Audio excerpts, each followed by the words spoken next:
खुदावंद यीशु मसीह के नाम में आप सबको सलाम। आइए आज हम एक ऐसे शागिर्द के बारे में सीखेंगे जो बगैर खुदावंद यीशु मसीह के मौजज़े देखे ही खुदावंद यीशु मसीह पर ईमान ले आया। मुकद्दस मत्ती का अंजीली बयान उसका 12वां बाब और उसकी 38वीं आयत मुकद्दसा में लिखा है कि फकीह और फरीसी खुदावंद यीशु मसीह के पास गए और कहा, ऐ उस्ताद, हमें निशान यानी मौजज़े दिखा ताकि हम फिर तुझ पर ईमान लाएं। बेशक आज भी बहुत से लोग ऐसे ही करते हैं कि मौजूदा होगा तो फिर वो खुदावंद यीशु मसीह पर ईमान लाएंगे।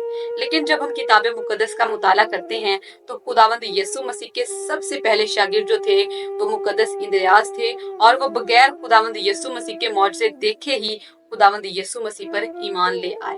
वो ना सिर्फ खुद खुदावंद यीशु मसीह पर ईमान लाए बल्कि वो दूसरों को खुदावंद यीशु मसीह के बारे में बताते थे और दूसरों को खुदावंद के पास लेकर आते थे।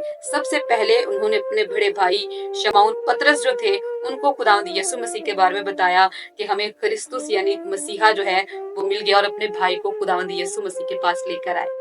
फिर हम किताब मुकद्दस का मुताला करें तो खुदावंद यीशु मसीह ने रोटियों और मछलियों वाला जब मुआवजा किया तो वो लड़का जिसके पास कुछ रोटियां और मछलियां थी उसको खुदावंद यीशु मसीह के पास लेकर आने वाले भी मुकद्दस इंद्रियास थे। यूनानियों को खुदावंद यीशु मसीह के पास लेकर आने वाले भी मुकद्दस इंद्रियास थे। जब यूनानी खुदावंद यीशु मसीह के पास आए और कहा कि जनाब हम यीशु मसीह को देखना चाहते हैं, तो उनको खुदावंद यीशु मसीह के पास लेकर जाने वाले जो थे वो मुकद्दस इंद्रियास थे। वो बगैर मौजज़े देखे ईमान लाए, दूसरों को यीशु के बारे में बताते हैं, दूसरों को यीशु मसीह के पास लेकर आते हैं।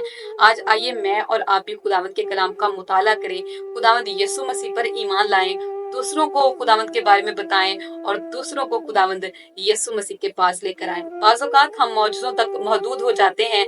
बेशक खुदा बड़े बड़े मौजज़े करता है, लेकिन आइए मौजज़ों तक महदूद ना रहिए, अपने ईमान को मौजज़ों का मोहताज ना बनाइए, बल्कि खुदावंद पर ईमान लाइए और उसके बारे में दूसरों को बताइए और दूसरों को खुदावंद यीशु मसीह के पास लेकर आइए।